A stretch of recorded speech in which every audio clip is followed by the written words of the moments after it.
Welcome to the Informed Pregnancy and Parenting Podcast. I'm your host, pregnancy-focused chiropractor, Dr. Elliot Berlin. My guest today is the Director of Business Development for EOS Plastic Surgery in Beverly Hills. She's currently pregnant and nearly due with her second son. We'll talk about her first pregnancy and birth, including a mysterious experience she had after delivery, and her ever-changing plans for her upcoming second birth. Monica Shemirani, welcome to the podcast. Hi, Dr. Berlin. Thank you so much for having me. I'm excited. Thank you for coming and sharing these stories. We have a lot to pack into an episode, so I'm going to jump right in. Where are you from originally? I am from Anaheim, California, Orange County native. Before it was the OC? Before it was the OC. How was growing up in Orange County? You know, I have no complaints. I had a magical childhood. I went to private Catholic school my whole life. So I guess I had a sheltered life, I guess you can say, but it was beautiful now that I look back at it. And after coming a sheltered umbrella, any surprises? Oh man, there's an entire world outside of, private school. Like you move to LA and you see all sorts of things. There's something for everybody here in Los Angeles, whether you want to be a singer, a dancer, a lawyer, a doctor. This is where dreams are made of. This is the city where you come to excel and be successful and, like me, start a family, grow my practice, like all of these things. And you could wear whatever skirt you want to. Yes, that is true. Different than Catholic school. Right. You mentioned your practice. Tell me about the practice. So my husband and I own a facial plastic surgery practice here in the city of Beverly Hills. We have been working together for about 10 years now. He specializes in revision rhinoplasty. So basically just procedures of the nose, and we consider him a true expert in the field. Well, it's amazing how specific the specialties have gotten. Yeah, I remember having this conversation with him early on in his career, and he was deciding, well, what do I do? How do I market myself? And I said, well, you're really good at noses. Let's just stick to that. And now he's really just perfected his craft. And I guess I'm biased, but I think he's one of a kind. I mean, by all accounts, he's very skilled and an expert at what he does. I wonder if you've been working together for 10 years, does that predate your marriage? Yes. How did you meet originally? I met him when I was an intern in college. I worked with him for maybe like a year and a half. And it was coming time to where, I was graduating college and I decided to myself, like, I need more experience outside of this, small practice. I need to learn what an executive does or what somebody that manages multiple doctors does. So I left the practice. I went to Cedars. There I joined a really big ENT office.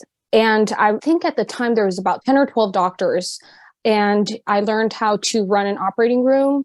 I learned the anatomy of the head and neck, first of all. That was a requirement for the position. And I was there at that practice for about 2 years. After that, my husband's like, you're busy making them rich. Come over and let's do something together. And by that time, we got engaged, married, and the rest is history. And there you have it.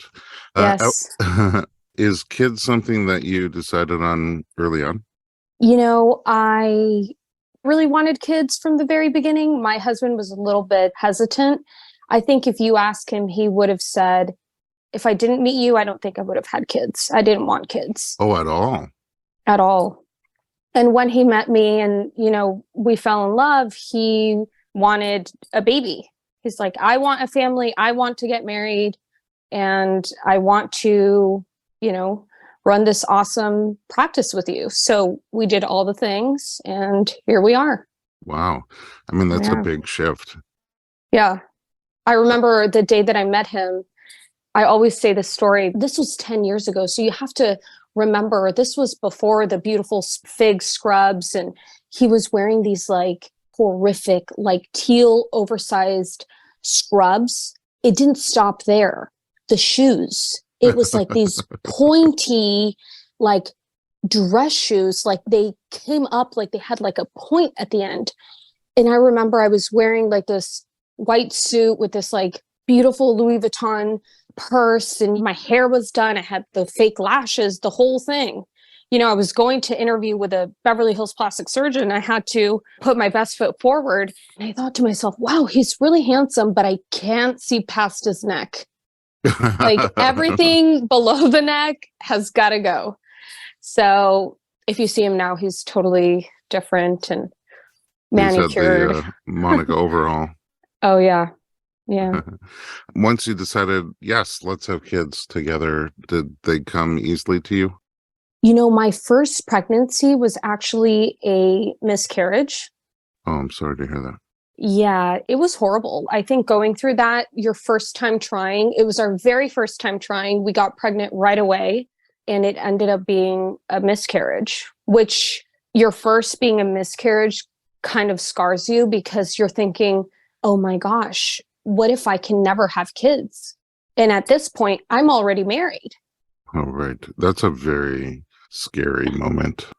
Yeah, but we actually tried the very next month and we got pregnant. So, all in all, not too arduous a process to get the baby in. Yes, not too bad. How was that first pregnancy? My first pregnancy was difficult. I think as a first-time mom, you have this idea of what your pregnancy should look like, or you have these expectations. What were those for you? Oh, I just pictured myself healthy, happy, just growing, and personally and professionally, like all the things were like this beautiful, magical experience. And, I'm here, I'm 8 weeks pregnant, and I'm just puking my guts out. Like, It was so bad. And I remember at the time I didn't have an appointment, but I really needed to see my doctor, Dr. Finke. And they're like, he's really busy. He can't see you. And I thought to myself, I'm going to lose my child because I just cannot stop this projectile vomit. And I go to his office. I start crying in the waiting room. I'm like, oh my God, help me. Like literally like ballistic. And they take me to the back. That was like immediate rite to passage, the crying and the I'm going to die. They take me to the back and, they suggest I get an IV, which I did. And they gave me a prescription called Bongesta. Yeah. And that completely changed my entire experience of the pregnancy. It was like the magic pill. That was around 8 weeks? That was around 8 weeks. Oh, okay. So that was like in the heat of the nausea and vomiting. Yeah. It was still that effective for you. Oh, yeah. And I didn't stop the Bongesta until I gave birth. Oh, wow. Did you try? I did try, but I could feel the sickness just like festering in my stomach. And I didn't take any time off of work. So I always had to be on my A game. There was no call your boss and tell him you're sick type of thing. It was really difficult. How was the second and third trimester? I think the second trimester was good. I didn't have any major mobility issues. I remember that I started seeing you during my second trimester because I had like really bad rib pain. That's right. And this pregnancy, I've discovered that I was just sitting on my chair for too long. When you're sitting for 12 hours a day, it really does a number on your back. And your ribs, especially, everything just gets compressed and there's no more room for those nerves. Yeah. So I started seeing you. Second trimester was good. Third was good too. And drum roll, please, I gained 57 pounds. Whoa. Yeah, it was, mind you, I was only 100 pounds. That's what I'm saying. That's a whoa for you because 57, it has a lot to do with where you start. For you, that's a 57% increase. Yes. My bones were like, what are you doing? This is way too much. But I have a question. Did you gain that weight because that's how your body handles pregnancy? I mean, I know you were not feeling great. Did you slow down your exercise and not eat as well? I'm not proud to say it, but I wasn't even exercising. That wasn't even part of my life back then. But I would eat whatever I felt like eating because you hear these stories like, oh, just eat whatever you want. It's fine. You'll lose it later. Or the baby needs this. This is why you're craving it. Everyone tells you all these different things. But yeah, I gained 57 pounds And thankfully, after I gave birth, I lost it all. It must have not been very comfortable towards the end. It was so uncomfortable. It was so bad. Like my feet, they looked deformed. They were with all the just fluid. with all the fluid, and my hands too. Like none of my old rings would fit me. The clothes, I mean, I could only be in leggings and like oversized shirts because it was really bad. I thought you would have to wear giant teal scrubs. If they were available at the time, I would. It had to be a cute scrub. Otherwise, I wouldn't wear it. Yeah.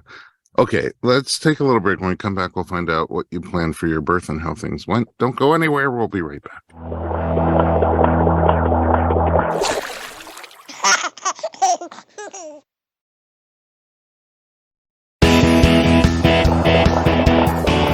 Welcome back to the podcast. We're talking to Monica Shemirani. Okay, so you somehow convinced your husband to dress a lot better than he was. You launched this amazing practice together. You convince him that family is a good thing and you guys are going to have kids together. After a miscarriage setback, you get pregnant, and it's a nausea and vomiting pregnancy remedied with Bongesta. And then it's a huge weight gain for you, 57 pounds on your 100-pound frame. So uncomfortable at the end. What kind of plans did you have for birth? Oh my gosh. I remember talking to you about this, and I said, if you could send me to hell, the number one thing would be giving birth and going on an airplane. And then you said, what about giving birth on an airplane? That's funny, because that's the thought that just popped into my head again. Yeah. And I was like, holy shit. And I was like, oh my gosh, that is definitely the ultimate hell, giving birth on an airplane. Yeah, But so clearly you don't like airplanes. I don't like airplanes, but I will go because I love to travel and I love to see the world. But, I'm like sweating. That's an anxiety issue. It's an anxiety issue for sure. So are we saying that anxiety bubbled up about how to get the baby out of your body? Right. And another thing to note is that I'm definitely 100% a control freak. So if I don't know what's ahead of me, I'm hesitant and I'm scared. All the things, I'm thinking everything that could possibly go wrong.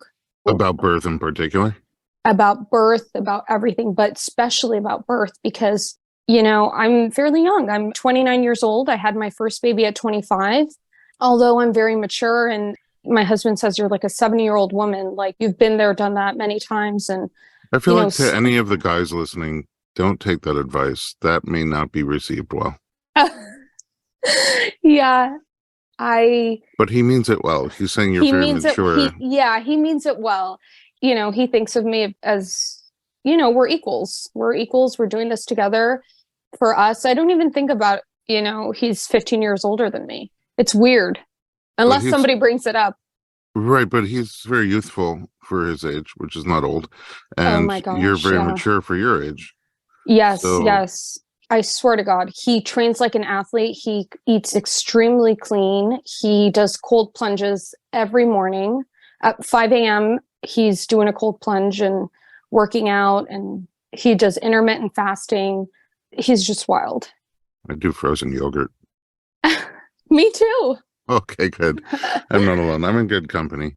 With that, you can't have too much control over birth, no matter how you get the baby out. And so that must have been daunting. What options in front of you did you sort of aim for? Well, my doctor, Dr. Finke, said, listen, you're in the driver's seat. I want to do what you want to do. So I thought, well, I could do a C-section and call it a day. I'm not a stranger to surgery. I see it every single day.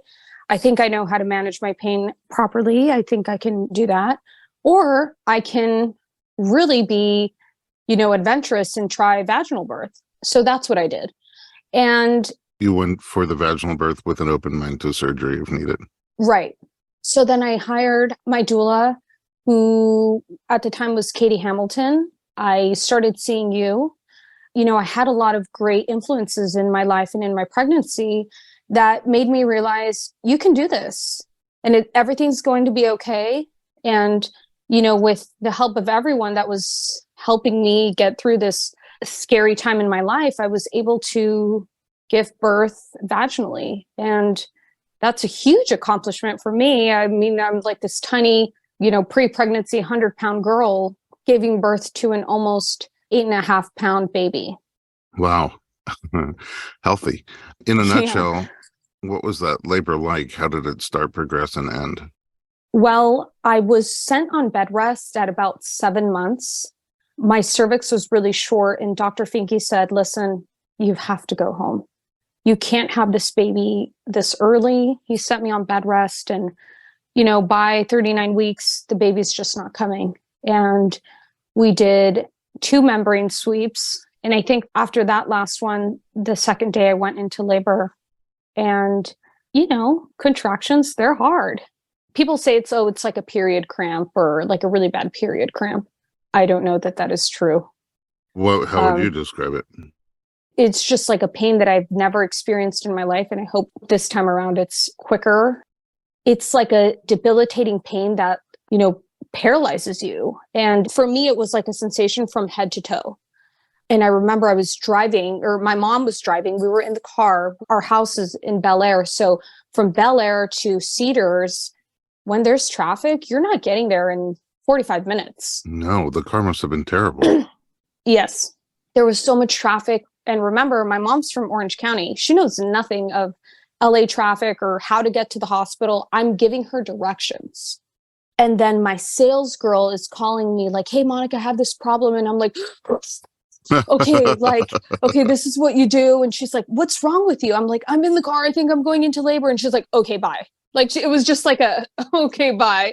The conversation ended. My husband was in surgery at the time. Hey, wow. But thankfully, his surgeries are like 6 to 7 hours long, sometimes 8. So thankfully, he was at the tail end. And, once he finished his procedure, he was able to meet me at the hospital.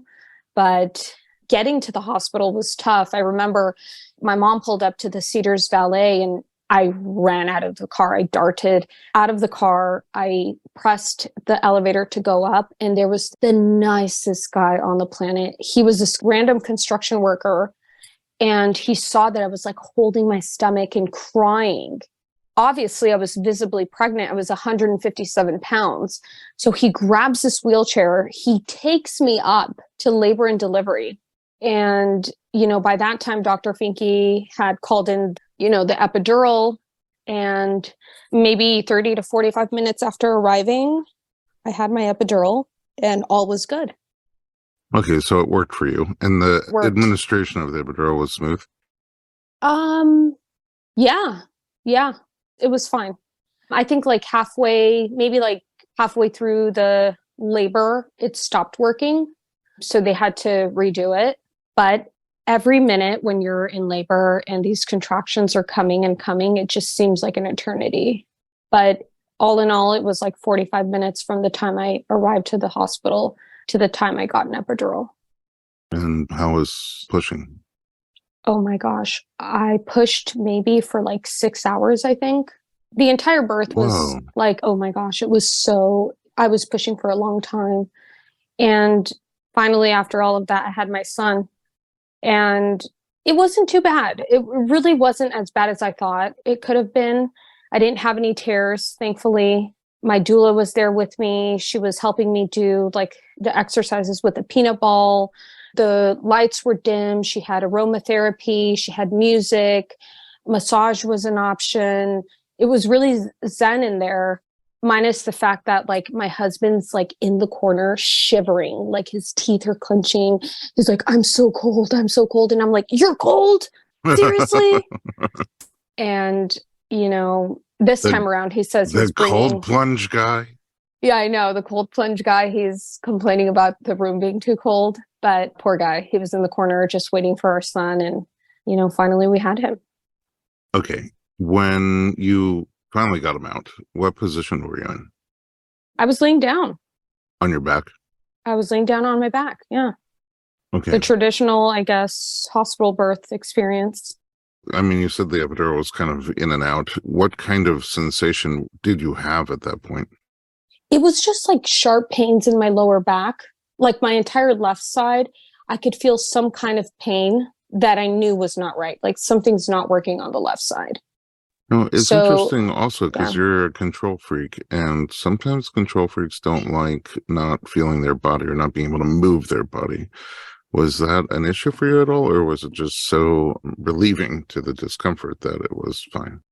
No, you know what? Because we're in medicine, this is what we do every single day. I firmly believe in, the effects of medication, and I know what they're made to do. I'm not afraid of them. So I completely surrender and Jesus, take the wheel.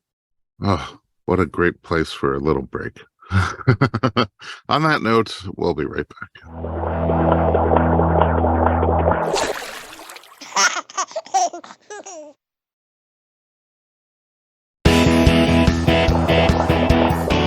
Welcome back. We're talking to Monica Shemirani. Now you're pregnant again. Before we get into this pregnancy and your plans for birth, after you gave birth last time, something weird happened. Tell me about it. Oh my gosh. So, I have my baby. I'm transferred to my room and I can't feel my legs. This is like hours after the epidural, like hours. Like when you'd expect it to be worn off already and you can get Yeah, up and and walk you're around. expected to go to the bathroom and, do all the things. I look over at my husband and I said, I cannot feel my legs.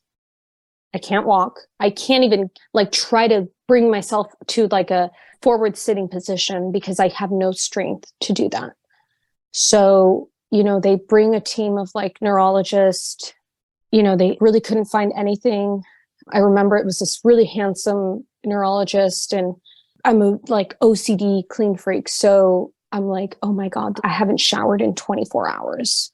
I haven't shaved in 24 hours. Like this guy's looking at my like unshaved legs. He can't come back and see me in this state again. So I don't know how the hell I managed. I dragged myself over to the sink with like all the upper body strength that I had. Thankfully, my husband wasn't there because he would have not let me get out of that bed. I like pulled myself to the sink and I washed up. I shaved. Next time he came in, thank God I cleaned myself. Like he came in with a team of 12 doctors. Oh my goodness. And they were just like, we don't know what's going on. My feet were like balloons. They were so swollen. They couldn't really find the reason why. They did imaging. Nothing was broken. There was no evidence of any type of bone trauma. And, next thing you know, you're leaving the hospital. It wasn't like I was followed up with or anything like that. But after I gave birth to my son, I couldn't walk for about a month. Wow, that's so intense. So did they ever figure out what it was? Never. Until this day, I don't know what it was. I couldn't even lift my toes to put my pants on. I couldn't sit in a car. It was unbearable. The pain was just. I have so many questions. How do you take care of a newborn? Like during that whole month, were you still trying to figure out what it was? Did you do anything therapeutically to try to overcome it? No, I didn't because, I'm like, I don't have any help at night. I don't have any help during the day. Who's going to take care of my newborn? I think as moms, we have this like newborn baby. We don't know how to take care of them. I don't even know how to put a diaper on him. So I'm trying to figure out all these things to keep my baby alive. And, you come second. I didn't even have a chance to visit my own doctor. But, I figured out that by dragging myself everywhere, I could make it work. And I did. I dragged myself for about 30 days. And one day I woke up and the pain was gone and I could do all the things. And I thought to myself, like, well, this is good enough for me. I don't need an explanation. And that was it. I mean, it sounds like so scary. Like, will it ever come back? I thought about that. Yeah. And the thing is, like, because I could not sit in a car, like I couldn't sit upright. I had to, when I took my son to his appointments, I had to like lay down at an angle in the car. And getting out of the car was like a whole situation. It was like a 10-minute thing because, you have to like slowly lift, like I couldn't even lift my feet up like an inch to get out of the car. Wow. It's I mean, tough. thank God that somehow resolved itself. I mean, flash forward, you're pregnant again. Yeah. I mean, after that experience, did you have concerns about carrying another baby? I definitely did. I was very afraid. I delayed it for about 3 years. And my husband, he was supportive, you know, either way, but he really wanted a second child. And I thought to myself, well, we could do IVF and have a surrogate. And he wasn't really on board with that. So I told myself, well, let's give it one last shot. Let's just do it one more time. Let's see how it goes. And here I am. Okay, so one would wonder what kind of plans you have for birth this time, especially since we have no idea what caused that complication last time. But before we get to plans for birth, how's this pregnancy been? It's been interesting. I developed pubic symphysis early on. Pain, dysfunction. Yeah, yeah. And when did I start seeing you? I think I was like 14 weeks. Yeah, It was just after really the first early. trimester. Yeah. Yeah. Just describe what that feels like. So mobility becomes an issue. There is intense pain in the pubic bone when you're getting up, like the act of getting up from a chair, the act of getting out of your bed, or the act of simply moving from your right side to your left side as you're laying down is very painful. Just mobility is hard and it's very painful. Something new, a little gift from each child with each pregnancy. I know. It's a token of love. What else in this pregnancy? The nausea and vomiting, intense as last time. Conjesta to the rescue? Bone Justa to the rescue. I'm still taking it now. How many weeks are you now? I am 37 weeks. Wow. Okay. In the zone. In the zone. I'm nesting. I'm preparing. I'm actually recording from my son's beautiful nursery. I'm so excited to see him and hold him and, I'm just so happy. Okay. So from the outset, if you were anxious about birth last time, your first experience could not have made you less anxious about birth this time. So, from the beginning, what were your plans for birth? I told myself, listen, we're doing a C-section. There's no question about that. You are doing a C-section. As soon as I found out I was pregnant and the pregnancy was viable, Dr. Finke said, this is my scheduler. I know you want to do a C-section. Schedule your C-section. You're in control. You're in the driver's seat. He told me the same thing he told me last time. And there was no getting me out of, you're having a C-section. But then I started the hamster wheel. You start thinking of all the things and what is truly best for me, what is truly best for my baby. So then I called my doula, my previous doula, Katie Hamilton. I said, Katie, I'm pregnant and I don't know what to do. And I need some advice. Would you be my doula again? And she's now a midwife. She's doing home births. She said, if you want to do a home birth, I can definitely do it. I haven't gone to the hospital ever since your birth. So she couldn't really, be my doula again because she's a midwife now, and understandably so. So she gave me a list of people that I could reach out to. And one thing led to another. I met fabulous Lindsay Ray, who's now my doula. And of course, I started seeing you. So, I'm like, I can do this. I can do this again. I'm going to do a vaginal delivery. I have my doula. I have Dr. Berlin. I have Dr. Alyssa Berlin, who I'm also seeing.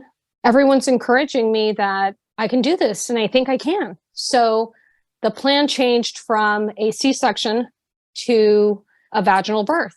And I was really, really looking forward to that, really excited to, get this baby out and get him out safely. And maybe 4 weeks ago, I found out my baby was breech. So did you have a low placenta towards the beginning? Yeah, I So did. that was like the first, maybe not vaginal birth again. Right. Yeah, there was that. But, I always thought that's going to resolve itself. And you were right. Yeah, and it did. So thank God it resolved itself. But, we're having issues with the baby being breech now and just trying to figure out what to do. And I guess how to get him out safely, whether it's a vaginal birth or it's a cesarean. So what kind of things have you done so far to help with the breech to try to encourage the little one to flip? Well, I see you twice a week. I'm doing hypnotherapy as well. How was that? Because it's specific for breech, right? Yes, it's magical. I think that everyone should do hypnotherapy, whether they're pregnant or not. I think it's a way to check in with yourself, be at peace before you go to bed or before you start your day. It's like a reset button. You listen to your therapy session, you put your mind in the most peaceful state. You can do it at any time of the day. And you try to bring so much peace and positive thoughts to your mind and body and soul and into your baby to try to do what's best for him, because ultimately only he knows the way he wants to be born. And I've completely surrendered to the fact that if he feels that it's safe for him to be born vaginally, he's going to flip. If he feels or senses danger, I don't think my baby is going to flip. And I'm okay with that. I've completely surrendered to the fact that there is a lot of unknown when it comes to my birth with my second. I mean, what I'm hearing is huge because if I'm reading it right, I just heard the person who really, really desires to be in control all the time saying that on this huge event that's going to take place, I completely surrender. You know, I think for your children, and I'm going to try to say this without getting emotional, all those things, all those thoughts, all that, in control, anxiety driven things go out the window because you only want what's best for your child. Even if that means sacrificing yourself and what you believe in. And I really want my baby to do what he thinks is best for him. Of course, I'm trying my best to get him to flip. I'm actually doing Moxie tomorrow to help as well. I'm trying a lot of different things, but ultimately, Chinese medicine, yeah. And then what about the external version since you're coming into 37 weeks? Yeah, I'm going to try that too. I'm trying everything. I mean, if you told me the craziest thing, I would do it. Wow. I mean, your baby's breech, and so you'll have more of an uphill battle, but cesarean birth is always a possibility, even with the baby head down. And so it sounds like it's kind of pushed you to have to open your mind a little more to the fact that there's a lot of ways to get from point A to point B, right? Point A being you being healthy with a healthy baby inside you, point B being you being healthy with a healthy baby on the outside. There's a lot of ways to get from here to there. You've sort of looked at the topography and chosen a path that you'd rather take if you could. And Mother Nature has sort of pushed back and said, maybe Yeah. a couple of times now. Sort of the good news is your body feels like it's loosening up and like there is more wiggle room for the baby to move around, even though you're further along in the pregnancy. And I agree that if there's something structural or some reason why your baby shouldn't come down, then he won't. But if it just needs a little help overcoming minor roadblocks, then you'll get there. And every day is a little mystery. Every day is a mystery, but I think this week will be the tell-all week. I think because I have the ECV possibly on Friday, so in 5 days, I think that would be my ultimate last shot at flipping him in a manual way. Of course, he can always flip, from 37 weeks to 39 just because, but I think the chances as time goes by get smaller and smaller. So I think after this week, we'll just know, what we're doing, and I'm fine with either way. Yeah. And also, because you have the option, not with your doctor, but you have the option to deliver your baby breech vaginally. You've explored that and opted out of that possibility. Yeah, I feel like just giving birth vaginally, that's already like a really adventurous for me to try to do that.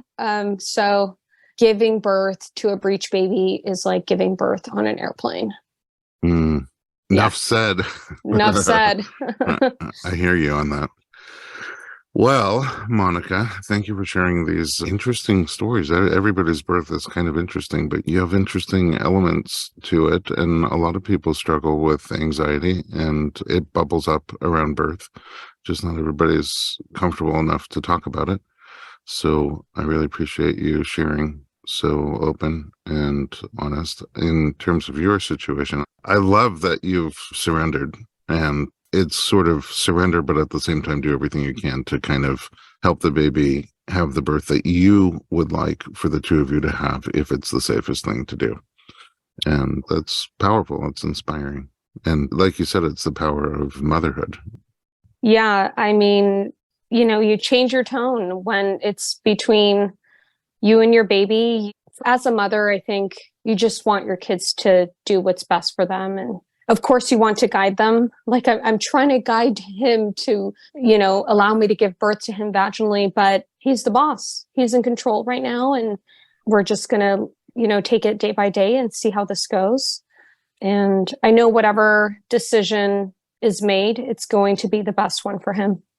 Well said. All right, we're going to check in with you after you have the baby, find out the rest of the story. In the meantime, where can we find more about you and your practice online? Our website, we just actually rebuilt this beautiful website. It's eosrejuvenation.com, eosrejuvenation.com. And our Instagram handle is drnima_MD. And you can see what we're up to on a daily basis there. That is the most accurate and live information. Everyone's on social media every day, so you can see what we're up to. Amazing. Thanks again. And at home, thanks for listening to us. If you'd like to connect with us, we are on Instagram and Twitter at Dr. Berlin, DoctorBerlin.